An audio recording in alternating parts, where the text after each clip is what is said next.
Welcome. In this video, I'll show you how to create reports in Airtable. All right. As you can see here, I am in my project. All right.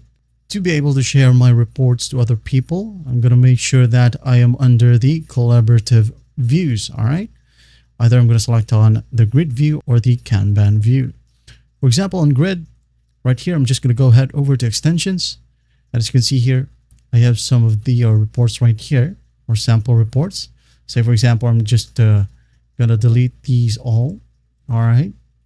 Now, what I'm going to do is just click on add an extension. As you can see here, we have a ton of options from Airtable itself. All right. For example, I'm going to add in some charts. It is adding. Just wait for it. Now, here we have our chart. All right. You can go ahead and select your table right here. For example, the whole table or the project itself, or team members, scripts, or videos, or depending on what's inside of your project right here. All right. Another one, I'm going to add in another extension.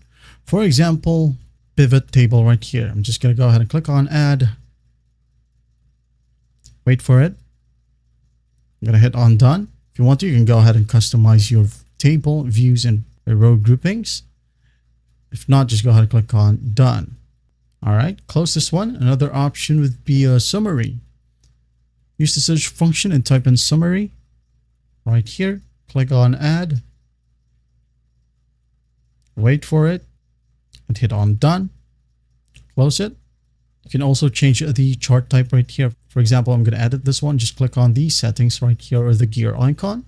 Under chart type, let's say, for example, I'm going to use line, scatter, or pie, or even a donut right here. Use pie if you want to. Hit on done. And it will be right here. All right. Again, make sure that it is under collaborative view so that everyone in your team will be able to see it. It is under your personal views. Well, only you can see or configure this report. That's basically how you do it. Well, I hope this video helps and I'll see you in the next one.